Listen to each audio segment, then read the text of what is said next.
Kaya Chakshu Unmilitam Jena Tasmai Shri Gurube Namaha Gurube Gaura Chandraya Radhikaya Tadalaye Krishnaya Krishna Bhaktaya Tarabhaktaya Namo Namaha Yam Pravajantam Anapetyam Apeti Krityam Dvaipayano Viraha Katra Ajuhava Putreti Tammayatayo Taravo Benedustam Sarvabhutam Hridayam Munamnatosmi. I'm first of all offering millions and millions of Dandavat pranams unto the lotus feet of my most beloved Gurudev, Nitya Lila Pravishta Om, Astottarasara Shishimad Srila Bhaktivedanta Narayana Goswami Maharaj. And I'm offering the same again, millions and millions of times, unto the lotus feet of our beloved Nitya Lila Pravishta Om, Astottarasara Shishimad Srila Bhaktivedanta Swami Srila Prabhupada. And I'm also offering millions and millions of times, begging for the mercy of our most beloved Bhaktivinoda Thakur, Namo Bhaktivinodaya Satchidananda Namine Gauda Shakti Swarupaya Rupanuga Varayate, and all our illustrious Rupanuga Guru Vargya, and all the Vaishnavas and Vaishnavi devotees of the Lord, my Dandavat pranams. I just have to turn that sound off that phone.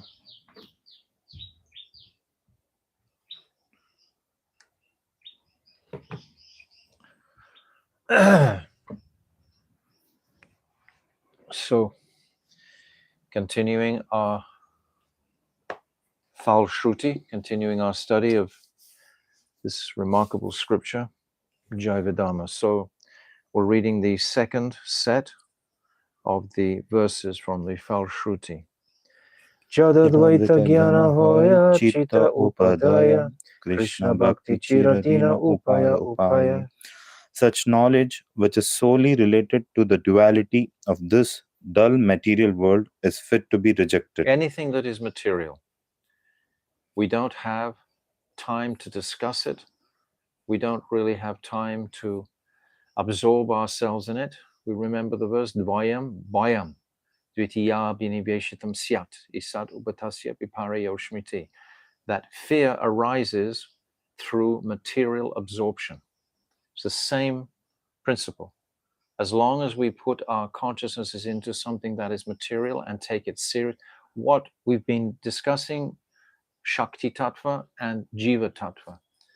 And it's very clear, originally we're manifesting from the Chit Shakti. And this is the state of consciousness we're actually in process of returning to. So why should we spend time giving importance and credence to anything in this material world?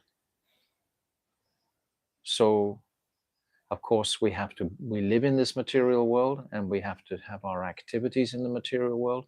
But as far as internally our heart's absorption in the topics of this material world, it doesn't really affect the enthusiastic sadhak, because it'll just create various types of attachments.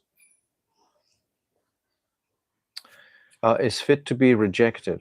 Whereas transcendental knowledge of the divine duality within the spiritual world, Chit Jagat, should be accepted forever within one's... So that divine duality is the beautiful relationships between Radha and Krishna. This divine reality, this is the state where we are looking to absorb our consciousnesses more and more. So it's a process. It's a process that we're going through. Perhaps we've been through in a number of lifetimes previously. But to bring the consciousness to that place of complete absorption in Vrindavan is our goal. And that's the divine duality of the spiritual world. Should be accepted forever within one's heart, both as the upay, means of attainment. Means of attainment, yes, that means of attainment. The sadhya, the goal. Where am I going with my practice? Oh, I'm going to the land of Vrindavan. I want to be absorbed in Vrindavan Dham and all its multifarious aspects, the actual Dham itself, all the different locations of Krishna's pastimes, Jamuna Devi, Giriraj Govardhan, the Brijvasis themselves, the cowherd boys, serving the gopis. So much can occupy the consciousness about Vrindavan. It can be a total immersion in Vrindavan. And what was Mahaprabhu's Astakalya Lila is that he's meditating on Vrindavan. Mahaprabhu is meditating on the pastimes of Vrindavan. Nishanta Lila, when he wakes first thing in the morning, sometimes he's in Shiva Sangam courtyard, and he's immediately remembering the Nishanta Lila of Radha and Krishna and their tight embrace at that time. It's the highest union in the 24 hours, that final embrace before the dawn, and then it's the most intense separation. Both the union and the separation are at their most intense during that Nishanta Lila. Then Nishanta Lila is at the end of Ratri Lila, the end of the Ras Lila. Radha and Krishna have been in a beautiful kunj, and they've enjoyed their pastimes, and they've embraced, and all of their ornaments, etc., have all been washed off, like in Niduvan. We discussed there when we're in Niduvan.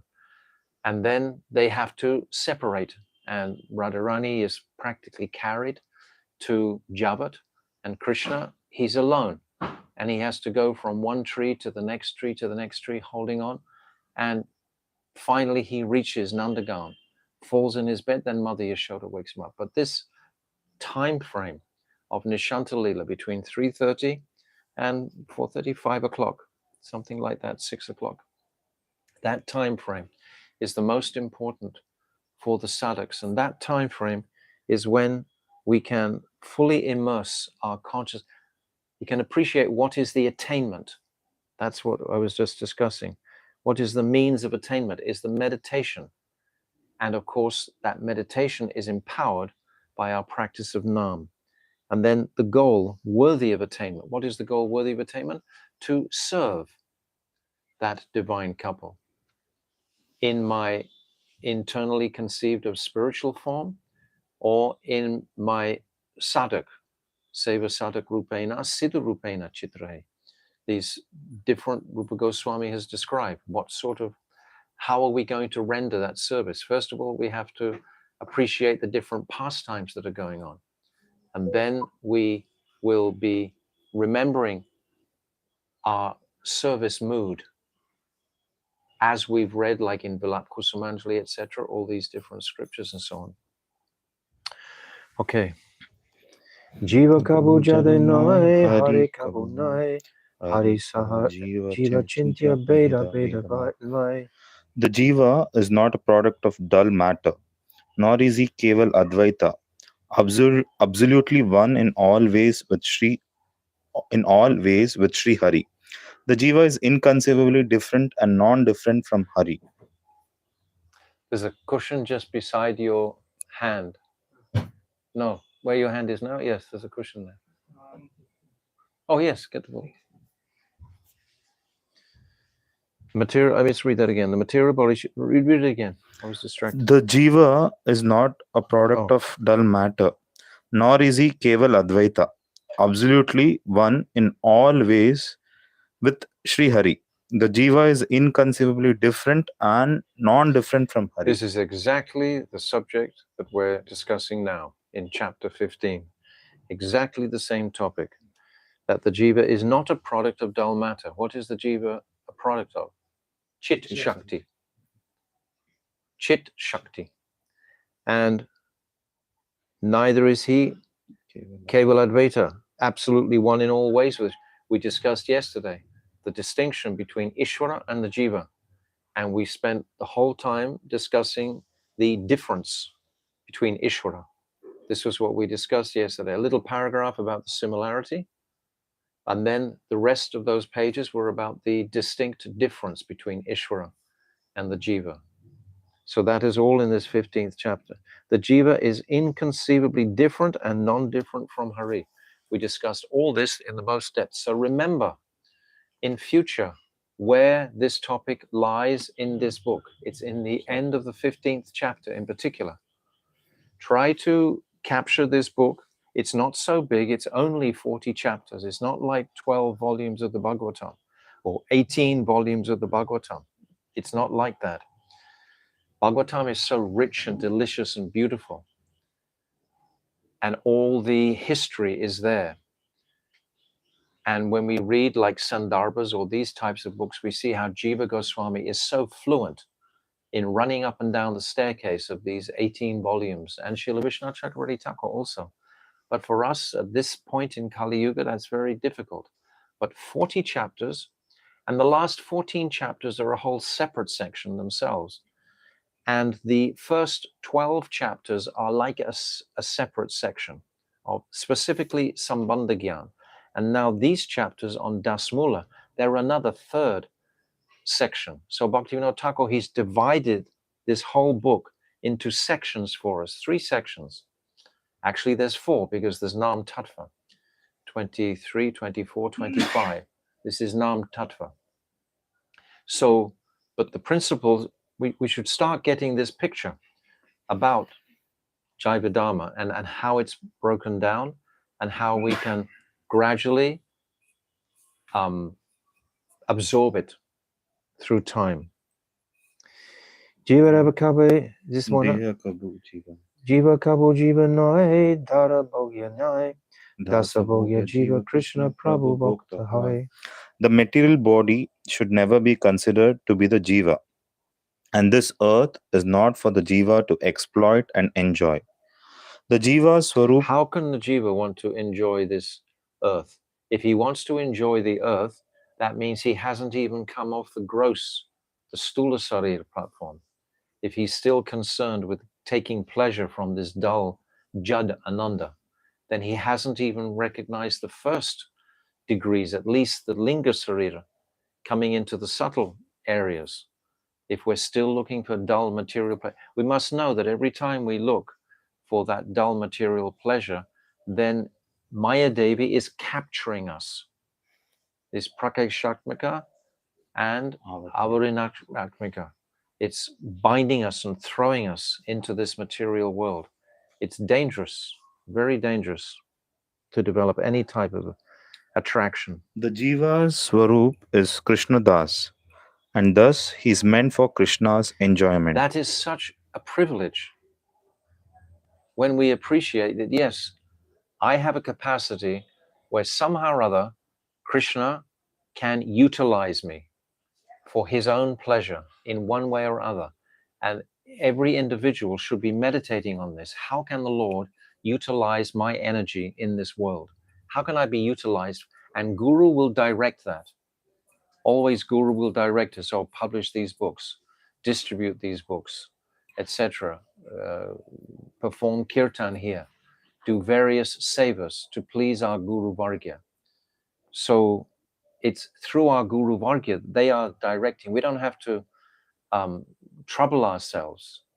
Everything is there in Kali Yuga, really, but we are so lame and it's difficult for us, etc. But still, all the support actually is there. Whereas Sri Krishna's swarup is Prabhu, master, and Bhokta, enjoyer. So that's so wonderful to appreciate the depth of that. Jaiva-Dharma nahi ache deha dharma kata, nahi ache jiva jnani mayavada prata.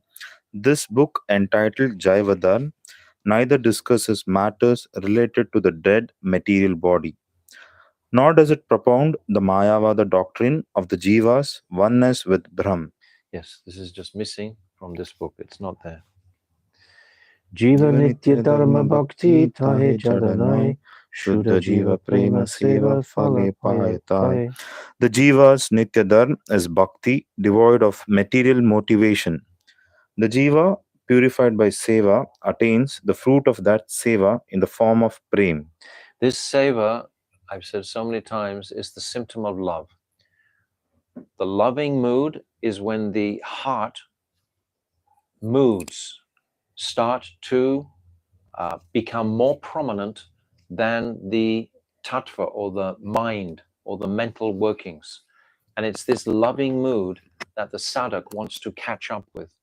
So by performing various sevas, the heart begins to melt.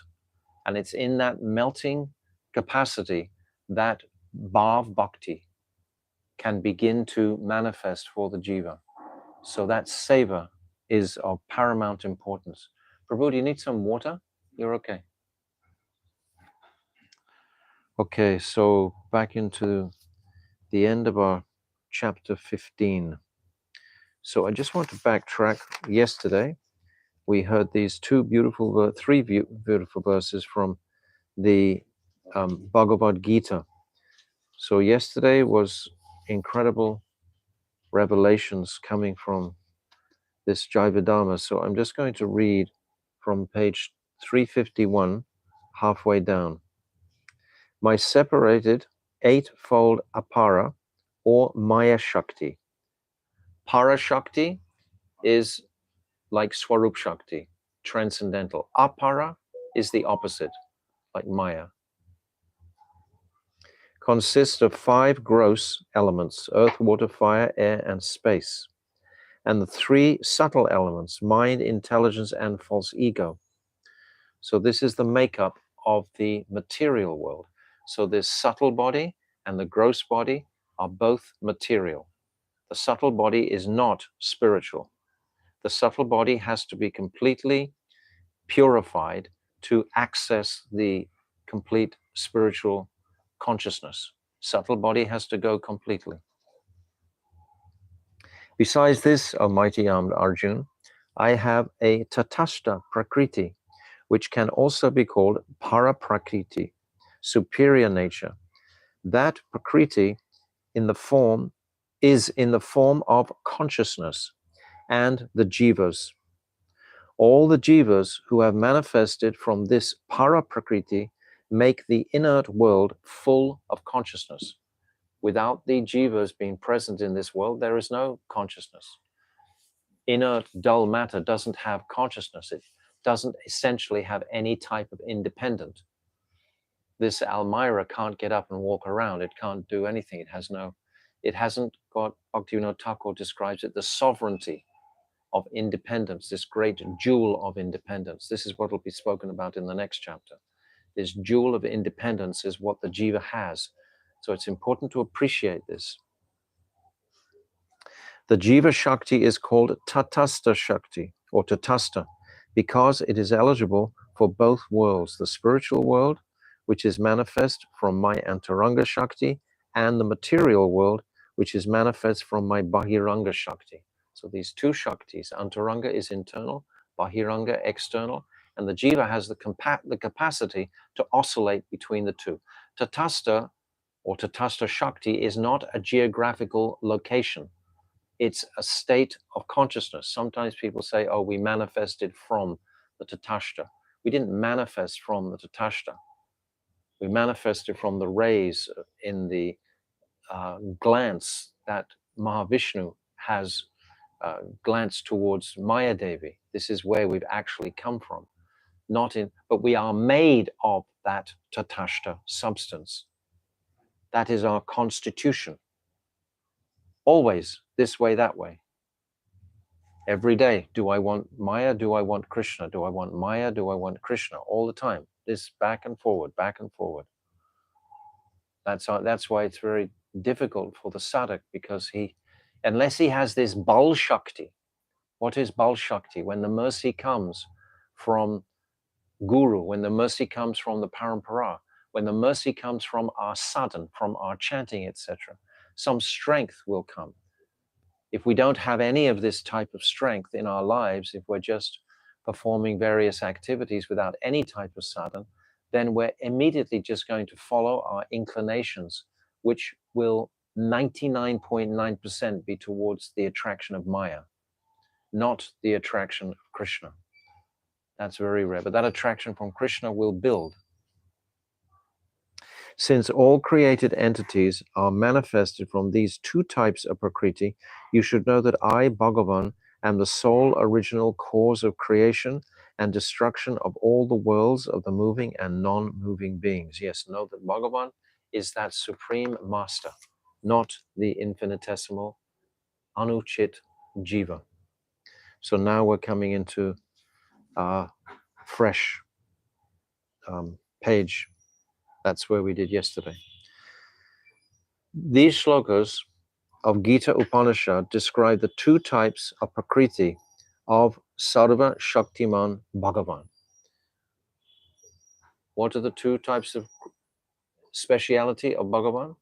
Freedom and free will. Freedom and free will. This is the independence of Bhagavan.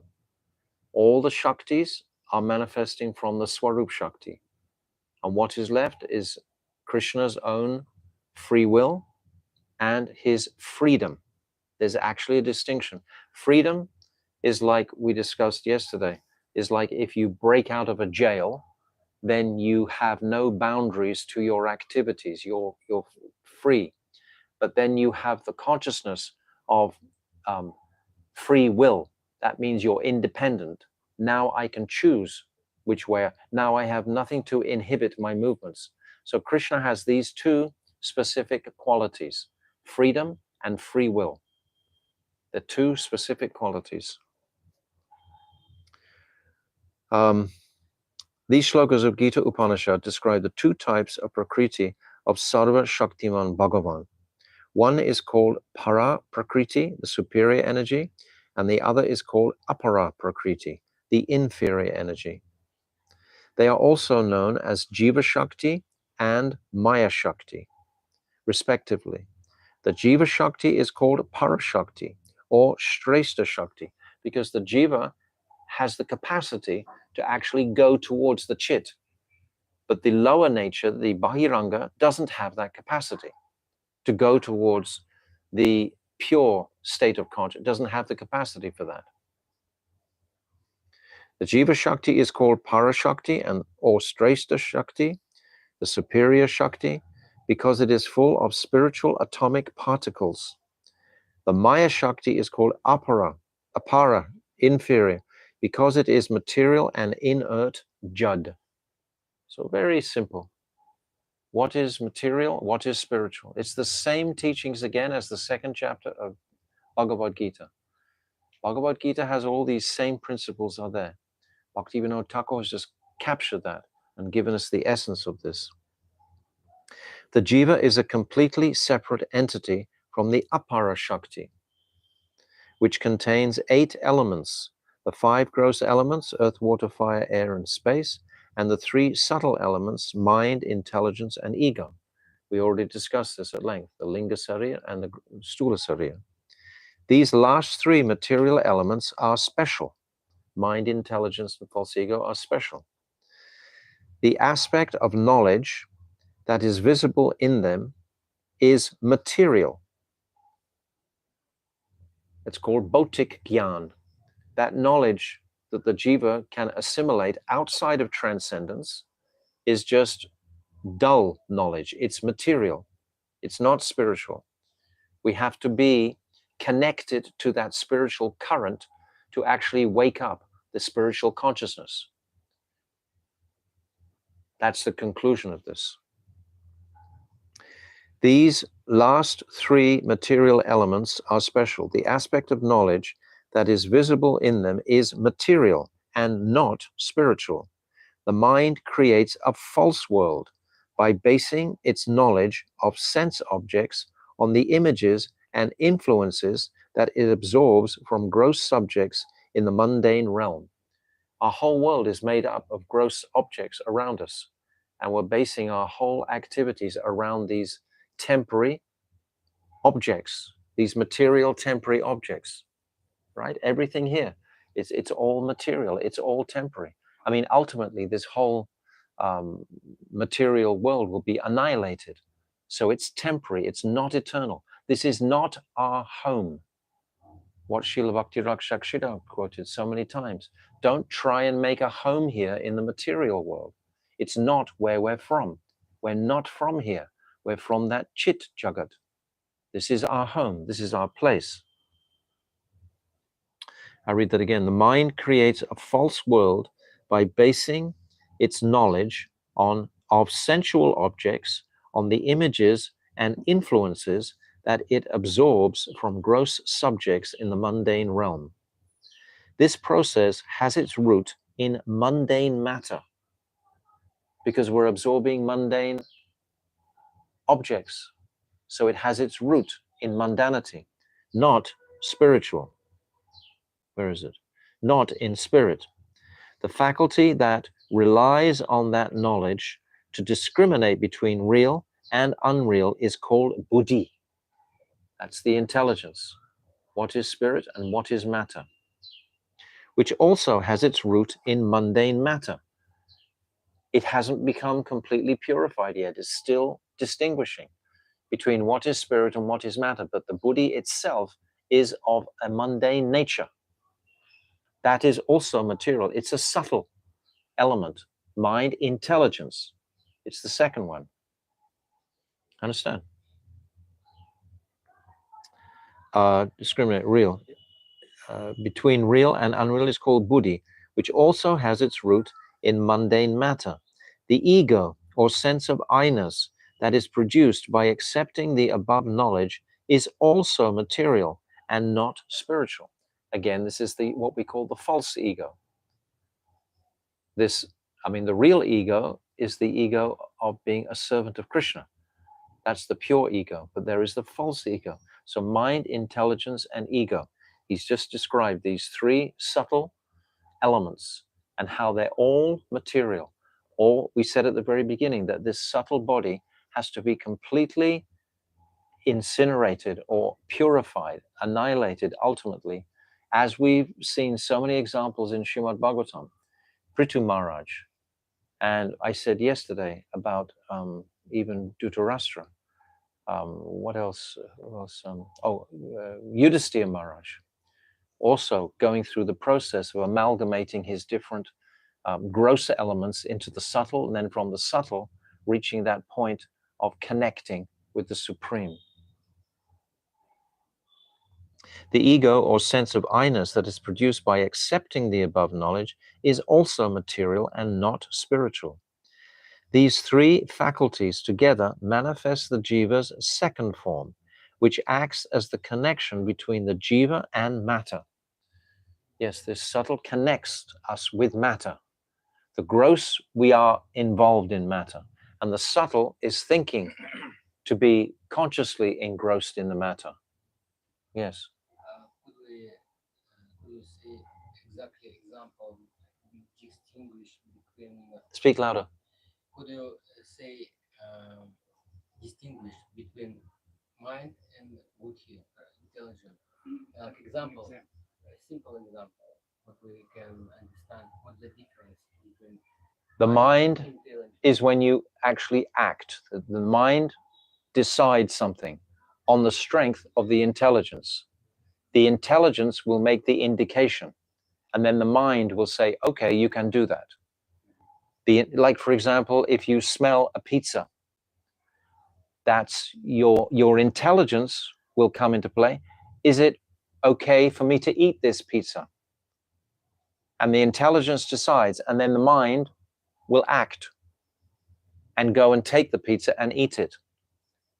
The intelligence is above the mind. The mind is the more decision making. So intelligence can say, for example, this pizza is not good for my health. Right, that's what the intelligence is saying. But mind won't. But mind wants, yes, very good, yes. But we should listen to the intelligence, buddhi. We have intelligence, but the mind sometimes disregards the intelligence. Sometimes we can control our mind. Yes, right, exactly. Very, very common. We just allow the mind free rein, but we have to utilize it with our intelligence. We have to bridle it with the intelligence. The intelligence can assist the mind. The mind ultimately is the only instrument we have for achieving, because from the mind you can pull the consciousness into the heart region. Understand? You have to really think about these things. I've been reading this now for many, many days, and all day I'm walking around thinking about these topics, because that should be the inspiration from hearing these words from Bhaktivinoda Thakur. They're not just a one-time, oh yes, I understand that, close the book, like any other material academic study. It's something for our continued meditation. So you should meditate on this point, the distinction between buddhi and mind. There are many, many different quotes referencing these two subtle ingredients, mind and intelligence. They're different. There's two. Let me just read this again then. These three faculties together, mind, intelligence, false ego, manifest the jiva's second form, which acts as the connection between the jiva and matter. So again, it's reinforcing our absorption in matter, and is called the subtle body, linga sarir. As the ego of the conditioned jiva's subtle body becomes stronger, it covers the ego of his eternal form. Huh? Understand? When the subtle pleasures build more intensely, it'll cover, like for example, music is a subtle element that we are experiencing, and it can be very euphoric. But the more, if we indulge, if we absorb ourselves in that music, then that can cover even more deep, or even artwork, unless it's for Krishna, any sort of subtle immersion that we're doing, it'll gradually cover the ego more and more. Actually, my Gurudev used to say that being a really good artist can be the biggest distraction, because the ego becomes very proud of its material capacity to do something. But that's just a material ability. It's not. It's a subtle ability and a gross. You are taking from the subtle into the gross. And if you're very accomplished at it, you can become very proud of it. And that pride is going to cover the pure ego. That's what will happen. As the ego of the conditioned soul's subtle body becomes stronger, it covers the ego of his eternal form. The ego in the eternal nature in relationship to the spiritual son, Krishna, is the eternal and pure ego. And this same ego manifests again in the liberated state. However, as long as the eternal body remains covered by the subtle body, the material self-conception, Jad Abhiman, arising from the gross and subtle body remains strong, and consequently the Abhiman of relation with spirit is almost absent. I'm going to read it again. Did you catch it? I'll read it again though, because it's thick. It's beautiful. The ego in the eternal nature of relationship to the spiritual son, Krishna, so our pure ego, is the eternal and pure ego. And this same ego manifests again in the liberated state. When we're liberated, Brahma Buddha Prasanatmana Sochati Nakancha, this is the liberated condition that Bhagavad Gita is describing. There's no more pushing, no more hankering, no more desire is there. That pure ego has, but unless it's actually focused on Krishna, it just becomes like the material aspect of moksha ultimately. It's not in transcendence yet, because we have to activate the wake up, the actual activity of the soul. That's when it's going to become transcendental. And we can practice that, so to speak, in our sadhana, when we're offering flowers to the lotus feet of the Lord, when we're doing our takodi puja, etc., when we're doing so many spiritual activities, when we're cooking for the Lord, when we're cleaning for the Lord. This is like I'm gradually beginning to activate my spiritual body, my spiritual temperament, to fully serve the Lord more and more. When I'm listening, Shravanam, through taking the holy name, chanting, this is like sadhana is like practice. It's like I'm practicing to come to this mood of bhav bhakti. You see? However, as long as the eternal body remains covered by the subtle body, the material self-conception, Jad Abhiman, arising from the gross and subtle body remains strong, and consequently the abhiman of relation with spirit is almost absent. The linga sarir is very fine, so that the function of the gross body covers it. Most conditioned souls aren't so much in touch even with their subtle bodies. But for most of the devotees, they are in touch with their subtle bodies because they're thinking about these topics. They're aware of their subtle nature. They're aware of this mind, buddhi, and false ego. They're aware of this.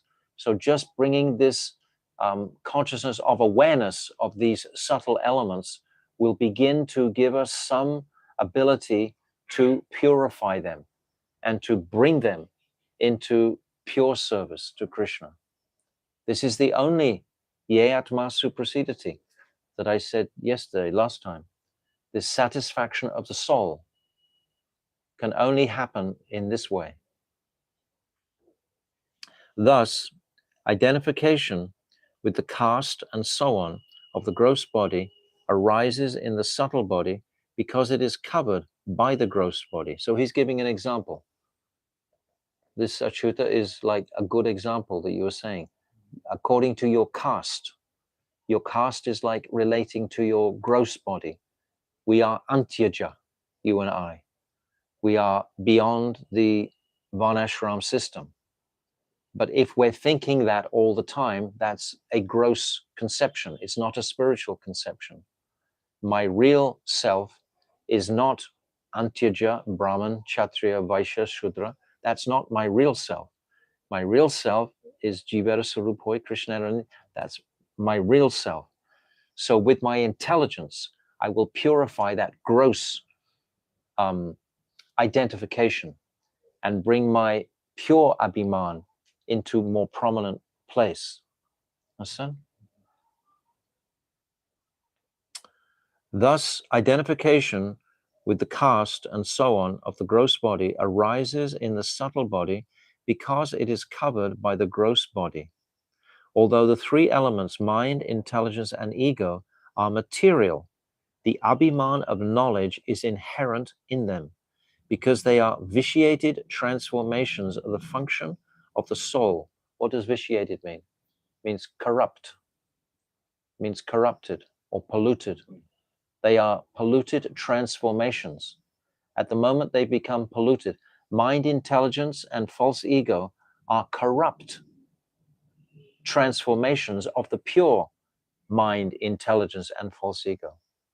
When we realize our full-blown spiritual identity, you have a mind, you have an ego, a pure ego. Sridham, Subal, Madhu, Mangal, they have their identities. They're very proud of their identities. They have a great service to Krishna in their pastimes. If they didn't have an identity, that would be Nirvishesh Brahm, right? We're not Nirvisheshvadis. We are totally personalists. This is why going the Buddhist path is going to annihilate the false ego. That is their path. They think everything connecting with the ego is actually to be pure, is actually to be annihilated, isn't it? This is what the Buddhist Mayavad philosophy, Buddhist is like covered Mayavadism, it's the same thing. So if you cover the false ego entirely, how can the pure ego arise? So yes, we recognize our false ego, but we recognize it in the stage of purification. It's not that I'm going to kill the false ego. I'm going to use the false ego to serve Krishna and purify my vitiated transformation, my corrupted transformation. This is what he's saying. It's become corrupted. So I'll read that part again. It's really good. Although the three elements, mind, intelligence, and ego, are material, the abhiman of knowledge is inherent in them because they are vitiated transformations of the function of the soul. Oh, yeah. Close the door. Brajanath, I understand the eternal swarup of the jiva to be spiritual and atomic in nature. I really appreciate how Bhaktivinoda Thakur always brings in the understanding of Brajanath. Brajanath always expresses what he's understood.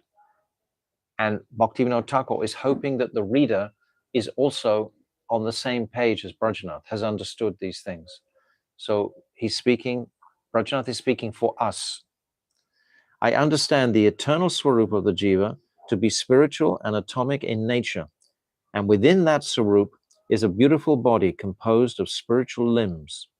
In the conditioned state, that beautiful spiritual body remains covered by the subtle body and the material covering of the jiva swarup in the form of jad sharir causes its material transformation, jad vikar. Now, I want to know whether the jiva is completely faultless in the liberated state. Okay? Babaji, the atomic spiritual form is free from defect, but because of its minute nature, it is inherently weak and therefore incomplete. Because he's so small, he's atomic. Because he hasn't got the current of the Bal Shakti, we will increase our completeness when our Bal Shakti increases. This also will be in the 16th chapter. As our spiritual practice increases, we will become less weak in the face of these distracting attractions that Maya can throw up. That's just basic, isn't it? You become less attracted to the inferior energy. The atomic spiritual form is free from defect, but because of its minute nature, is it inherently weak and therefore incomplete. The only defect in that state is that the jiva's spiritual form may be covered through association with the powerful Maya Shakti. But always remember, who is the one who's making the decision to allow Maya Shakti to control me? It's always up to me. I have the key. I am para Shakti.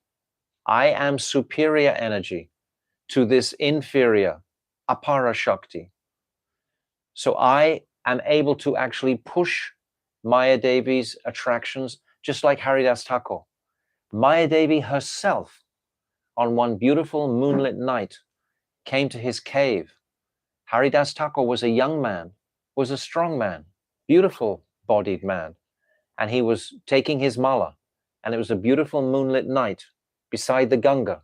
There's a description, very fragrant breeze was blowing, very beautiful atmosphere was there, and Maya Devi herself came and was making propositions.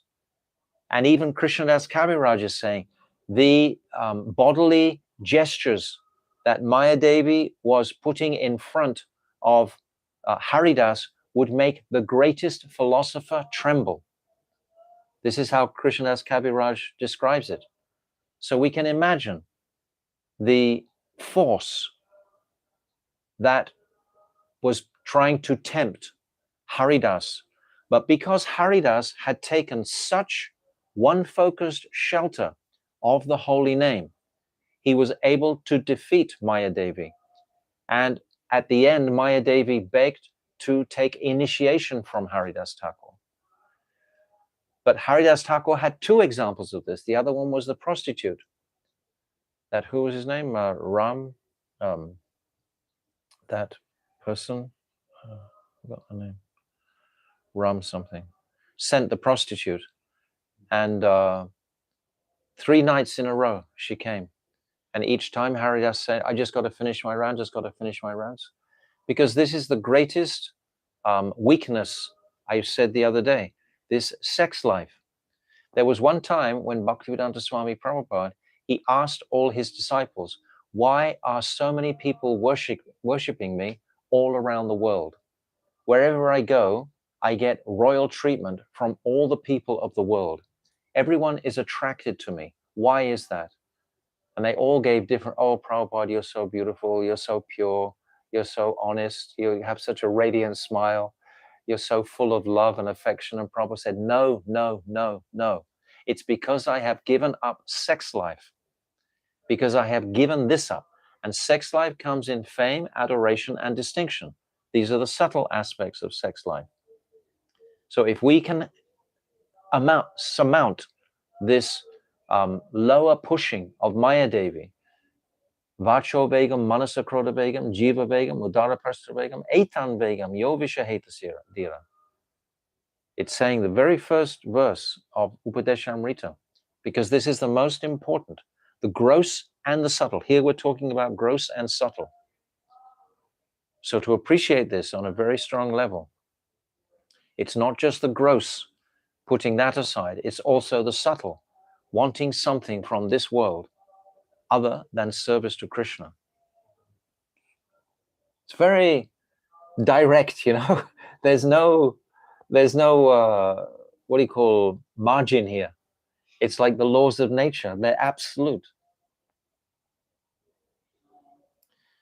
I'm going to read it again. The atomic spiritual form is free from defect, but because of its minute nature, it is inherently weak and therefore incomplete. The only defect in that state is that the jiva's spiritual form may be covered through association with the powerful Maya Shakti. So it's always our choice. Always remember this. Don't ever say to anybody, ever, not even to yourself, oh, Maya Devi is giving me a hard time. No, I am the one who's becoming attracted to Maya Devi. She will just show the pizza, so to speak, but it's up to me whether I take it or not. It is said in Srimad Bhagavatam 10:2-32, Ye nyai ravindaksha vimukta maninas tvayashta bhavad avishuddha buddhaya ruya krichirena param padam tata patyanti ado nadrita yashmad angraya. O lotus-eyed Lord, non-devotees such as the jnanis, yogis, and renunciants falsely consider themselves to be liberated, but their intelligence is not really pure because they lack devotion. Unless they come to this place of devotion, any type of liberation is going to be... We can even say, actually, the example of Jad Bharat. He had reached a stage of bhav bhakti. His hairs were standing on end. He was horripulating when he was performing his meditation. Yet still, Maya Devi was able to create... Maya Devi knows each individual's weakest place. She knows it. And she will come and she will work on the individual's weaknesses so that we will become purified to engage in service to the spiritual son of Krishna. That's why all the impurities have to go. You can't go there if there's still lingering impurities.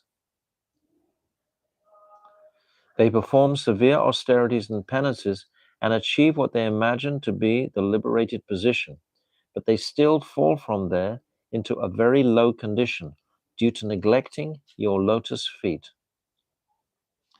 So this is 10:2-32. So this is, I have to look at that. Who that's saying to?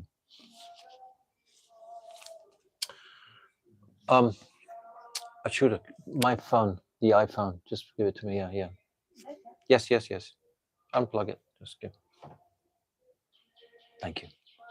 I just want to see the where this verse is from. It's from the second canto of the 10th chapter. Oh, the demigods. Okay. It's from the demigods. The demigods' prayers to Lord Krishna. Prayers by the demigods to Lord Krishna in the womb.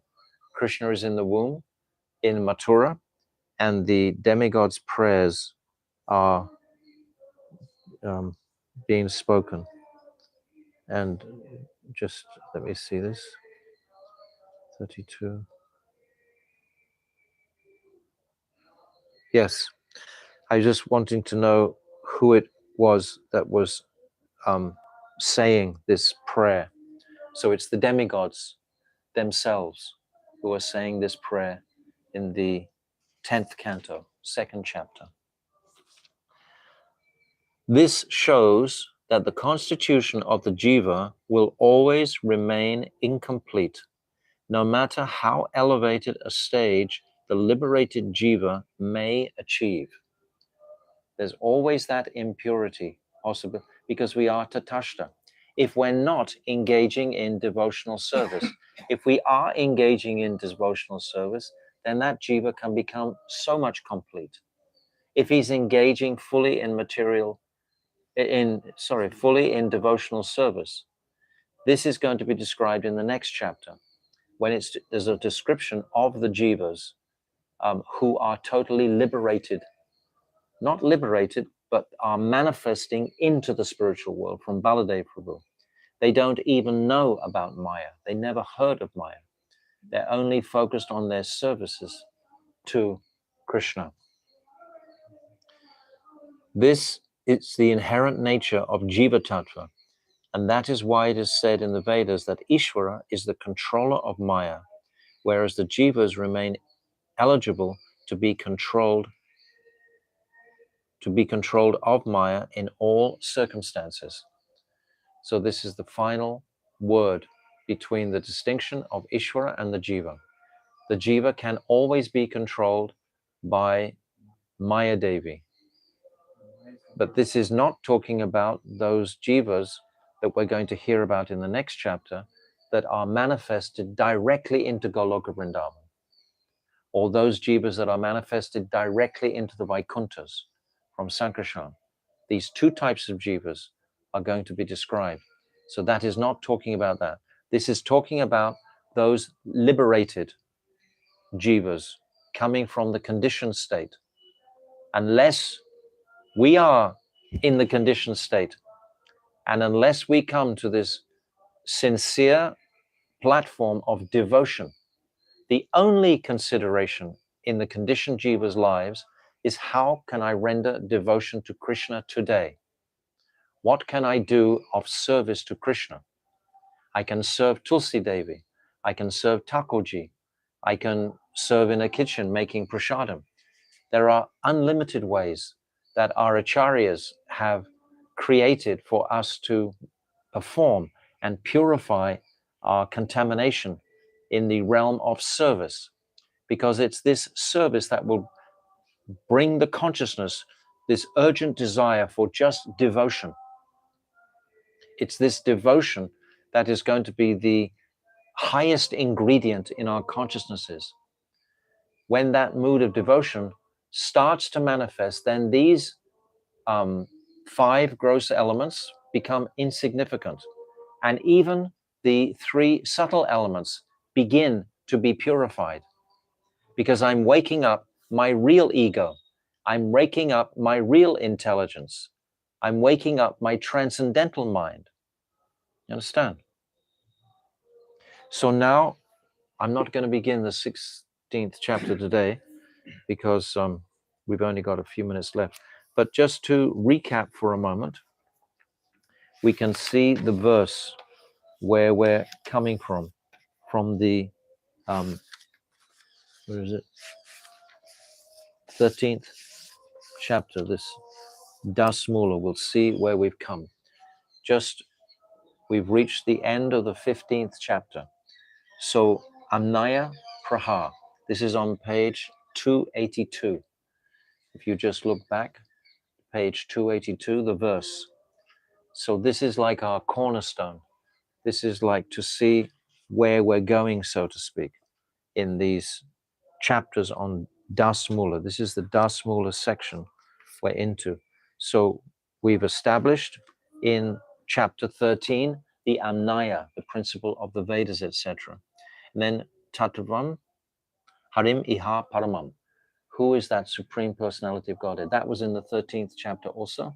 And we enumerated all the qualities, the 64 qualities of Krishna, and the 60 qualities of Narayan, and the 55 qualities of the Devas, and the 50 qualities of the conditioned soul. That was what we spoke about at the end of the 13th chapter. So that was the qualities of Krishna, and the qualities of the conditioned soul. And then Sarva Shaktim. This is Krishna's Shakti Tattva. And we discussed that in the 14th chapter. The first half of the 14th chapter was discussing in depth how Swarup Shakti, she is manifesting all of Krishna's energies. Krishna himself is like zero in that sense. He's not doing anything. It's all manifesting by Shakti. Even all the avatars ultimately are manifesting from Swarup Shakti. It's saying, for example, that Baladev is manifested, the first manifestation from Krishna. He is, but that first manifestation is coming through the Swarup Shakti. Everything to do with Shakti is coming from Sri Radhika. Shakti is the energy, and Krishna is the energetic. So this Sarva Shaktim, this is what we discussed in the 14th chapter. And then Rasabdim. We discussed this Rasabdim at the end of the 14th chapter. How is this applicable in Rasa Tattva? And we've said that actually in Rasa Vichar, the Shakti takes prominence over the Shaktiman. Shaktiman is Krishna, but the Shakti controls Krishna in Ras Vichar. So we discussed that to some degree. And now on the second line, Tad Vibinam Samschar. So this is what we've discussed almost exclusively in the 15th chapter, the nature of Vibhinamsa Tattva. So who is Vibhinamsa Tattva? And the nature of Jiva Tattva, coming from the Chit Shakti, and his constitution is Tatashta. He's made of Tatashta, this marginal energy. He can go one way or the other. This is very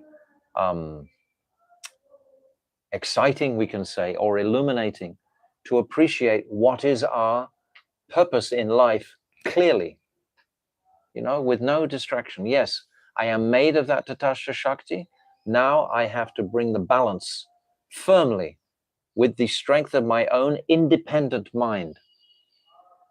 I have this independence myself. This is also going to be described in the 16th chapter very prominently. It's very important to understand that I have independence. Krishna has independence. We all are aware of our independent natures. It's usually our independent natures that get ourselves into trouble. But if we give that independence over to Guru, and Guru guides that independent spirit, will be successful. So we've discussed this Vibhinamsa Tattva extensively in this incredible chapter 15. So tomorrow we will start with the fifth Prameya, the Jivas possessed of Maya. We'll begin this 16th chapter tomorrow.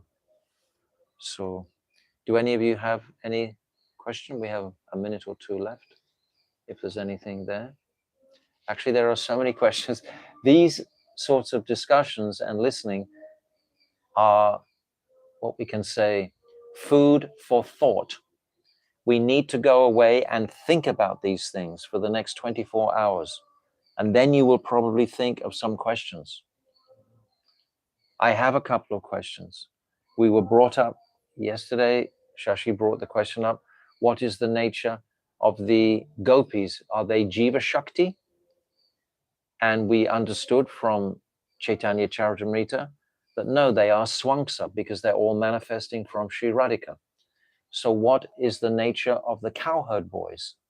Are they also Swangsa? That'll be our question for tomorrow. Because the Swangsa are specifically described as the avatars. And actually when Baladev was seeing the forms that Krishna manifested in the Brahma Vimohan Leela, Baladev was not there when that pastime first took place because it was his birthday and Mother Rohini kept him back. So he didn't know that Lord Brahma had stolen all the cowherd boys. And then right at the very end, he started to suspect when the cows on the side of Govardhan Hill raced down to take shelter of their 1-year-old calves. and then the cowherd men chasing them very angrily. As soon as they saw their sons, they lost all their anger and began embracing them because their sons were directly Krishnamurti. They were directly there. And Baladev was watching this and was confused. Why is that happening? This is not like, and then gradually Krishna pulled the veil and showed him that these are all my Vishnu Murtis. And Baladev, he said at that time, I thought all these cowherd boyfriends were empowered, greatly saintly personalities, or even demigods or people of that nature. This is who Baladev is described by Vishwanath Chakravarti Thakur, thinking that the cowherd boys were. So that does not imply Swamsa Shakti. So I will tell you the answer for this tomorrow. We'll think about that. Maharaj, I have a question. If you come to We've only got a minute left, so. 353, it says, although the three elements, mind, intelligence, and ego, are material, the abhiman of knowledge is inherent in them. Think Abhiman about of it. which knowledge? The abhiman of pure knowledge is there. It's inherent within. About what? Knowledge about Knowledge of Chit. Knowledge of our pure form. Pure knowledge, as opposed to the vitiated knowledge, these vitiated transformations. We're polluted. If we're polluted, it means that there must be an origin of purity. Right? Understand? No, I know exactly what you're saying. That Swarupa has pure knowledge, and this is depth knowledge. Huh? The Swarup has pure knowledge, yes. This is depth knowledge. And this is impure knowledge. But that Swarup knowledge is still inherent within the Jiva. because further they going to The abhiman of knowledge is inherent in them because they are vitiated. they're corrupted transformations of the function of the soul. Don't you understand it? Really and truly, don't you understand it? You're such an intelligent person. It's quite No, straightforward. like they're saying the abhiman of knowledge is inherent in them because they're vitiated. Yes, because you've been covered. You've been corrupted. So what is the origin? Your knowledge now is corrupted. It's corrupted. But the original knowledge is still there. I'll read it. Mind, intelligence, and ego are material. The abhiman of knowledge is inherent in them. The abhiman of knowledge. Because they are vitiated transformations of the function. It doesn't say material knowledge. So this doesn't mean abhiman of knowledge is not pure knowledge. Mind, intelligence, and ego are material. The abhiman of knowledge is inherent in them because they have knowledge. Knowledge of what? They have knowledge of Chit sleeping. Okay. Because these are the material. This is the material. The material is covered. Material, how can they have this spiritual knowledge? It's dormant. It has not woken up.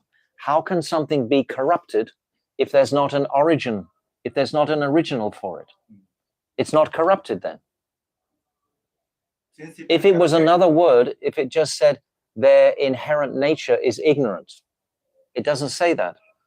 It's saying that it's been transformed, vitiated transformation. What has been transformed? Their pure intelligence has been transformed by the subtle mind, intelligence, and false ego. Do you understand clearly now? Yes. No doubt. No doubt. Mind, intelligence, and ego are material. Yes, they're subtle elements. Mind, intelligence, false ego. The abhiman of knowledge is inherent in them because they are vitiated. That means if they were just material and they had no transformation, you might as well just say goodbye to all the jivas forever. Right? They have no purity there to even reach. What can it mean? Now, this is what it does mean, what I'm saying. What are you trying to say? Because it's saying vitiated transformation of the function of the soul. What is the function of soul? Pure. Jiva is Chitta, Swarup, chitta, Nitya. chitta. The purest part. That is the chitta. Being connected with that purest part. What don't you understand? I meditate over it. Whatever you have said. These material elements, that knowledge is material. But knowledge is still inherent. What's that? Kriti sadhya bhavet sadhya bhavsa sadhanabhida. Nitya siddhyasya bhavasya prakratam iti sadhyate. This prakratam, in potential. The nitya siddha is there in potential. But at the moment, it's completely material. Because we haven't reached that place yet. But still, it wouldn't be called vitiated transformation if there wasn't a pure place to be vitiated from. It wouldn't be a transformation if it was only avidya. But it is a transformation of the pure. Understand? Srila Bhaktivinoda Thakur ki jai, Jaiva-Dharma ki jai, Anantakota Vaishnava Vrinda ki jai, Gaur Premanande, Vanshakalpa Tarubhyascha, Kripa Sindhavyevacha, Patitanam Pavanebhyo Vaishnave Namo Namaha, Gaur Premanande, Hari Hari Bol.